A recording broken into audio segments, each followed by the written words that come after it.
Alright everyone, and this is just another episode of Rainey Talks, and today it's quite a sad episode because we're going to be looking at clubs that's struggling, and it's quite surprising to see how many clubs just in this month that we're now seeing social media updates of how much struggle that they're going through, and these club statements coming out to see how much the club's kind of pretty much almost done. And it's quite worrying looking at it. I mean, you've got three clubs that we're going to be looking at today, which is Brandon United, North Shields and Marsk, and it's three clubs at different levels of the football pyramid in the northeast, and it just shows you kind of any level of football how much the struggle is to keep them financial coming in, but how and why do they get to this point throughout the road as well. I mean, starting with Brand United, I know we did a show on that a couple of weeks ago, our final show of the year. We had Steve picking on a former manager. We're seeing points of view on social media now from kind of these forums and stuff, kind of fans' thoughts, former players' thoughts, former managers' thoughts and stuff like that. And everyone's got a different opinion. You kind of look at it, the 4th of December, the trustees withdraw from Division 2 and kind of see that they're waiting for people to now come in and hopefully kind of take the club over.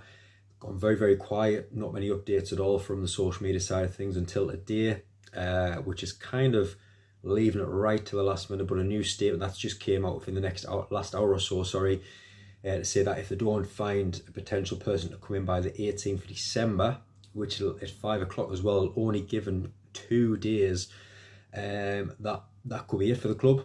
And just an email to kind of say anyone that's interested, get in contact with the club via this email address. And can anyone be found within 48 hours? I think it's going to be a real struggle to keep this great football club going. Like I say, a proud community, and you always had players that played from the area kind of going there week in, week out, the management looking for local players, and they kind of decided to go away from that last season or the season before. And I know Matty was there, who we had on the show, who's built up a great side at Brandon on the little time that he was there.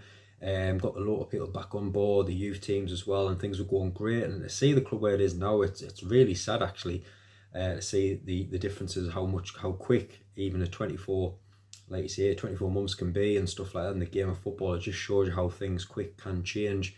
And I mean, that takes you next on to North Shields as well, which is statement on the 15th of December to say that over the last 2 months, because possibly obviously no games being played with the weather, no financial income, which now means the management and the full squad are leaving after a meeting last week as well. And it's quite worrying, like you say, for North Shields, especially how well the club has done to get out of the Northern League, to get into that high league, obviously having to drop back down because of financial struggling as well. Getting back into the Northern League, and you kind of think, right, hopefully now we can just settle, just build a side, not spend money over the top to kind of just stay in that level. And not go too far in the financial crisis, and it's exactly what they've done. And it's a shame to kind of see them again where they are. You probably expect now a lot of local good, probably young players come in. Again, it might just be a little bit too much too soon for them young lads that's coming in, taste of non-league football. But hey, if they can get things right, like you say, get a young side together, hopefully get a couple of players that might come in to help on the lower budget as well, that might potentially keep them in that league. Obviously where they are now, they might have enough points to survive the season and push on again, but again, got to keep the money coming through the door. And finally, Marsk as well. Obviously, that they announced that they need £120,000 in 2 weeks, which is quite a big ask from any football club at this level. I mean, so far, looking at, the last hour or so, just under £20,000 still at the moment, so not even hit that £20. Fantastic to see how much they've raised, but they just need so much money to keep that going. And a few people on social media again question, why do they need that amount of money? Is it to play the current team, current management, kind of what's going on? If they need to pay that much, why can't we just get rid of a few players and bring in less players, vice versa? And I think it's all about opinions and options, and that's what we're kind of going to be looking at now, of why and how teams end up in this position. And you kind of start with these lower teams, such as obviously Brandon, not getting many through the gates. And it's you kind of look at them people and it's kind of, right, this is what we've got, and this is for every club, this is what we've got, this is what we're getting through the gate. What is our budget kind of the season with the sponsorship deals that's coming in, and splitting that over the season, kind of getting them right players in, the management who can kind of set that to say, right, this is how much money that we have getting in off sponsorship, that we might get in a monthly sponsorships, and what that can be done split between the players, the management, to kind of keep a half decent team in off no budget at all, just getting a local site together and pushing them throughout, and obviously trying to keep any money coming in through obviously hot food, if you've got a bar, the bar stuff as well.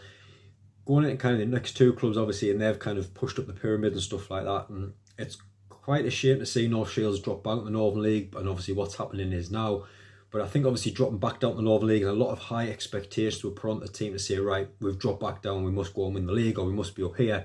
And I think that's kind of where it's at, where they've possibly had a couple of players that might be on good wages, and obviously with depending how you're paying them. I know we've had a lot of chat with managers off the show, kind of how the players get paid. Is it weekly? Is it game by game? And a lot of managers not planning the budgets correctly, and it's having a financial effect on these teams and stuff like that. So it's really interesting to kind of get more information on them, and obviously Marsk as well, like you say, playing at that higher of the three teams in the football pyramid, and it's a small area. Are they getting enough fans through the door? Stuff like that. Again, what wages are they paying them players? It's a lot of questions, and a lot of people have said, well, if you want this money to pay players, why not get rid of them? Obviously, yes, they might hit struggling on the pitch, but you're still a football club at the end of the day, not a football club that's going to die, where you've got to kind of take that hit. If you can't afford it, then don't be bringing them players on that level. But it's kind of, again, what teams are doing, what can they afford. But again, I think it's kind of a wake-up call now with these three clubs financially struggling in the North East, and like you say, with the levels that they are, of how other teams now are going to look at this across obviously the finishing the season off, but obviously looking at the next season, kind of how players getting paid, obviously the players getting paid, the management, how they split the budget, working on sponsorship deals and stuff like that. It'd be really interesting to see what law clubs now sit down and take it right. And like you see, a lot of fans might expect in the Northern League to kind of finish here, finish there. But I just think at the end of the season, if you finish with a football club, I know a lot of people want to go and get promoted, but if you finish with that local team in your area, at the end of the day at this football level, I think that's the most important thing. And I think a lot of people have seen clubs go on now and progress. A lot of people have tried to copy that example, and it just hasn't worked out, for them type of teams. And it's such a shame to see. I know a lot of people have got these crowdfunding stuff now. Fingers crossed, like you say, it all works out for all three clubs. I would love to see them continue. Really not fancying, obviously, Brandon, what's happening, like you say, 24, 48 hours to get something sorted. Really, really worried for the club. Hopefully something can happen, because that's a club with massive history that will just be lost. Same with North Shields and Marsk. Hopefully, it looks like they can go off. Hopefully, get the seasons complete and see where they go from there.